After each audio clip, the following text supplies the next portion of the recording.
Good morning, students. We have completed the poem Father Returning Home earlier. We have seen the explanation of the poem in two parts, and today we are going to see the appreciation of the poem. 2.5 Father Returning Home, written by poet Dilip Chitre. Now, when we are developing appreciation of the poem, at that time we need to develop some of the points. The points like about the poem, poet, and the title.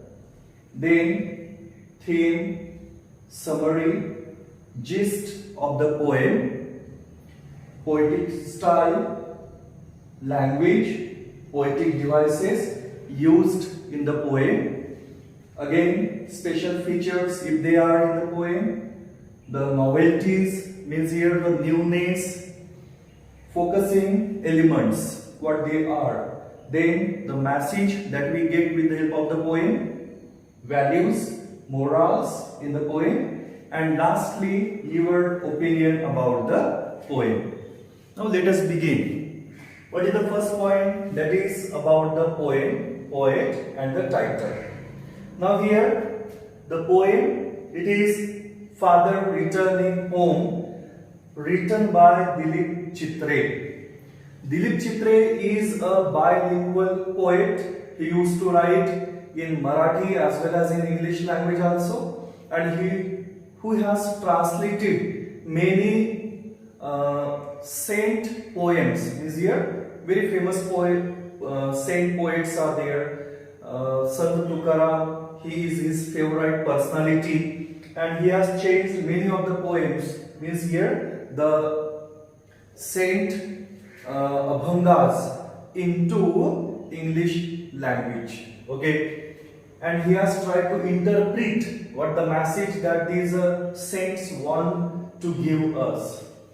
Then about the poem, as the title tells us, Father Returning Home, here it is a painful story of a father who is on his way to home. As we have seen, the poem is divided in two parts. The first part where father is returning from his office to his home. The second part, what type of life that he lives at his home. Okay, in the first part, as we could notice the setting. Here the setting is a dusk time in a rainy season, and the description of the surrounding, all the things, it tells us that it is a story, or it is the thing where it has happened, that is like a metropolitan city where the father is traveling by train. Okay, and so the title Father Returning Home, and about the poem that the poem is a painful story of a father who is being alienated. Alienated means alienation that is taking place with father. तो क्या हुआ है यहाँ पे कि जो protagonist है यानी मेन कैरेक्टर है पोएम में, तो वो है एक ओल्ड एज फादर, और उन फादर के साथ में क्या हुआ है कि उनको फैमिली से जैसे डिस्कार्ड किया गया। जैसे जैसे धीरे धीरे पोएम हम आगे बढ़ते जाते हैं, देखते जाते हैं, whatever the things these are happening here, they are really heart touching to us. Okay, that is the poem about. Now the theme, what is the theme of the poem, or summary or gist, जिसको हम बोलेंगे सारांश। तो क्या है theme poem का? तो the poem is about a lonely old man, okay, who is living a silent and secluded life. जो पोएम जो है, पोएम में कहानी बताई हुई है एक ओल्ड मैन की, कि जो बहुत ही हार्ड वर्किंग पर्सन है, और इस उम्र में भी वो हार्ड वर्क कर रहे हैं, और साथ ही में वो किस तरह से लाइफ अपनी जी रहे हैं। तो यहाँ पे he is living a lonely life. Okay, he is living a lonely life, a life which is in isolation, different from others. Okay, and father is a kind of metaphorical figure of our society, means what people we are doing, how we are creating the old people. So father is a symbolic one. तो ये एक तरह से imagery यहाँ पे create की हुई है. तो यहाँ पे हमें बताने की कोशिश की हुई है कि it is a description of a suburban commuter, यानी जो जाना आना करते हैं वो उनको कम्यूटर कहते हैं. तो सो फॉर वर्क पर्पजेस. तो it also depicts, it tells us about a dull, monotonous, exhausting and equally pathetic daily routine of a father. That is the theme of the poem. Then poetic style, language, poetic devices used in the poem. Now how is the poetic style? The poetic style, अभी जो language जो है बहुत ही easy है, simple है, यानी यहाँ पे ज्यादा कॉम्प्लेक्सिटीज पोएट ने क्रिएट करके नहीं रखी हुई है. और साथ ही में यहाँ पे कुछ ऐसे वर्ड्स है जैसे चप्पल है. उसके बाद में सेटिंग जो है, जैसे कि यहाँ पे एक रेनी सीजन की इवनिंग उन्होंने ली हुई है. उसके बाद में फादर जब ट्रैवल कर रहे हैं तो वहां पे he is unnoticed by other people. तो so many travellers are there, so many passengers are there and he is one of them. उसके बाद में यहाँ पे फादर जो है, तो फादर उनका डिस्क्रिप्शन बताते वक्त और उन्होंने एक सिंबल जैसे इमेजरी यूज की. इमेजरी का बहुत ही खासा यूज है यहाँ पे. तो ये हम पोएटिक स्टाइल कह सकते हैं कि इमेजरी इज यूज्ड. ओके, तो how the imagery is there, या फिर सेटिंग भी हम बोलते हैं. सेटिंग यानी जिस सराउंडिंग में यहाँ पे ये सब हैपनिंग्स हो रहे हैं तो सेटिंग होती है. तो सेटिंग में हम बता सकते हैं यहाँ पे कि the setting that is an evening which is a dull and monotonous, okay, great platform वगैरह बताया हुआ है वहां पे. इसके बाद में ह्यूमिड एटमॉस्फियर है वहां पे. ये सभी चीजें जो है एक तरह से डलनेस क्रिएट करती है. Okay, lack of interest create करते हैं. और ये सब सुटेबल जो है that is suitable with that of the poem also. Okay, तो ये बैकग्राउंड में जो कंडीशंस क्रिएट की हुई है ये बहुत ही सुटेबल है पोएम के थीम को हमें समझाने के लिए. The condition of the father to explain how he is living a dull and monotonous life, ये बताने के लिए काफी है. उसके बाद में पोएटिक डिवाइसेस अगर हम बोलेंगे यहाँ पे तो बहुत सारे पोएटिक डिवाइसेस यूज किए हुए.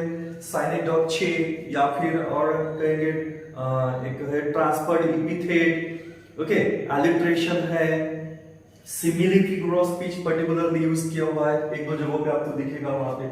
तो ये फिगर ऑफ स्पीचेस और साथ ही में imagery that go hand in hand, यानी वो दोनों को एक तरह से इतना मिक्सअप किया हुआ है कि हम जैसे उसमें घुल मिल जाते हैं.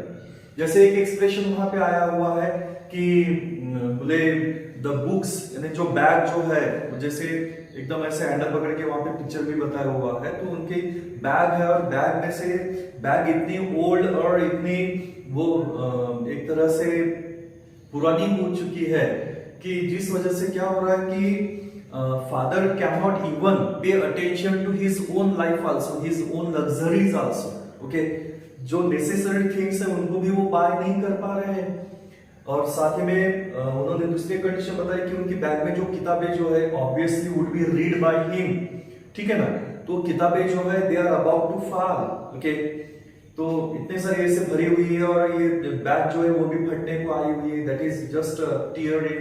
ओके, तो यहाँ पे ये बातें क्या बता रही है हमें कि the condition of his father is like he is compared with, यानी ऐसे कंपैरिजन किया हुआ है कि बोले एज जब वो स्टेप आउट करते हैं ट्रेन में से, प्लेटफॉर्म पे जब उतरते हैं वो घर को जाने के लिए, तो उनके कपड़े वगैरह जो है वो मैले हैं डस्ट से जैसे, और उसके बाद में मड उनको लगा हुआ है, कपड़ों को गीले हैं, वो पूरे सॉगी हो चुके हैं उनके कपड़े.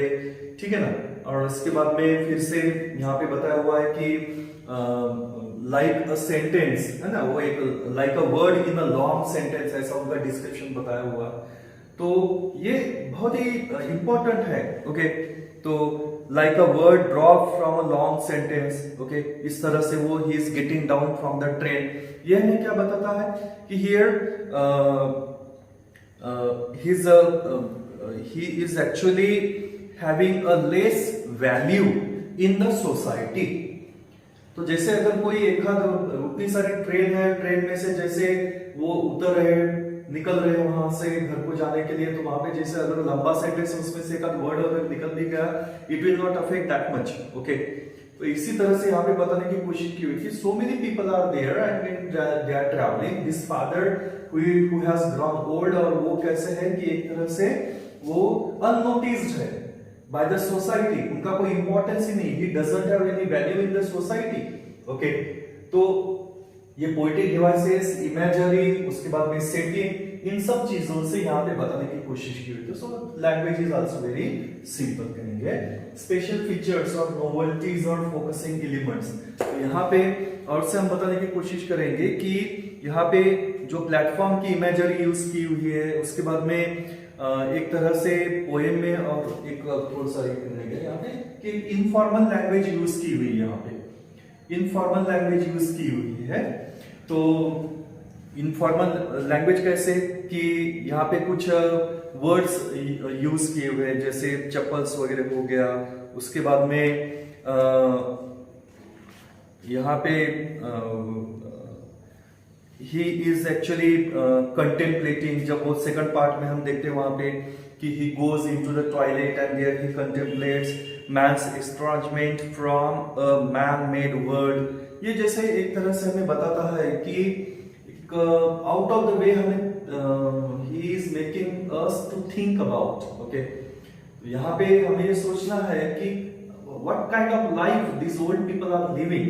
तो एक हमें जैसे एक डिस्क्रिप्शन ऐसा आया हुआ है कि ये हमें उनकी फिजिक और साथ ही में उनकी लाइफ के बारे में बताता है। साथ ही में यहाँ पे अगला एक डिस्क्रिप्शन आपको जैसे पता चलेगा कि how the informal language is used. यहाँ पे जैसे कि his sullen children have often refused to share jokes and secrets with him. Okay, तो यानी एक तरह से that is not a thing that should be noticed, but अगर आप पॉइंट ऑफ व्यू से अगर देखने जाओ फादर के, उनकी अगर थिंकिंग और उनकी जैसे एक लाइफ के बारे में देखने जाओ, तो what is the thing that is entertaining to him. Okay, तो वही दिन भर का काम करो और वो वैसे ही अपनी जिंदगी जो, घर में भी कोई उनको पूछने वाला नहीं है। So that is a kind of monotonous life and dull life that father is living. Okay, इसी को हम लाइफ कहेंगे। And so that description also talks about the informal language of the poem.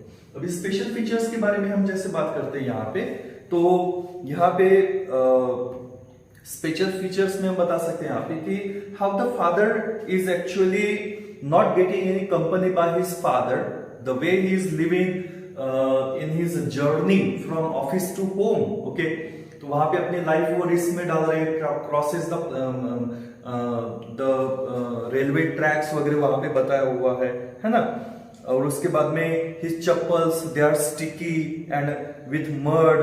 Okay, but he hurries onward, he is very eager to reach his home। फिर भी वहां पे ऐसा हो रहा है कि he cannot actually afford to take or hire a taxi वगैरह ये सब चीजें। So he is living a very poor and pathetic life.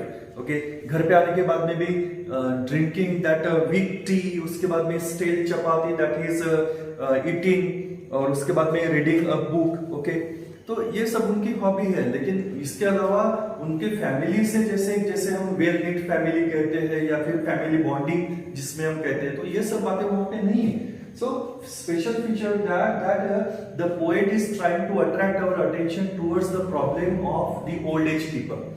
तो ये जो पीपल जो होते हैं ऐसे जो अपने बुढ़ापे की तरफ झुकाव है उनका, तो उन लोगों के साथ में हमारी सोसाइटी, हमारी फैमिलीज किस तरह से बिहेव करती है, एक स्पेशल फीचर है यहाँ पे। और नॉवेल्टी जो है तो एक डल एटमॉस्फेयर में सेट की हुई है।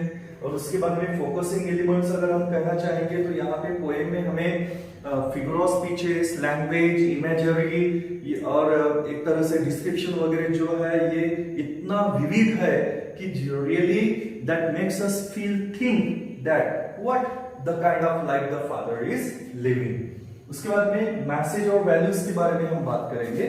तो यहाँ पे फादर जो है who is actually has come to his home, how he is actually he is a stranger in his own family, that is very sorrowful. Okay, he is a stranger to his own family. Why? क्यों ऐसा कहा हुआ है वहां पे? क्योंकि father जब घर को आते हैं तो there is nobody to welcome him, okay, no cheering up, no happy sharing और cracking the jokes, all those things are not taking place there. Everyone is just engrossed in their own world, कोई भी उनसे बात करने को तैयार नहीं है, अपने काम में बाकी के लोग मशगूल है और उनको नहीं लगता कि he is a part of the family. तो ये बहुत ही स्ट्राइकिंग फीचर है। सो हमें मैसेज जो मिलता है कि here we should think about the people who are living this type of secluded life, okay, that how the elderly people are neglected by our society, and again how they are misunderstood by us, okay. So the moral that is here, that we people should care for them and should not behave like this. ये हमें एक message.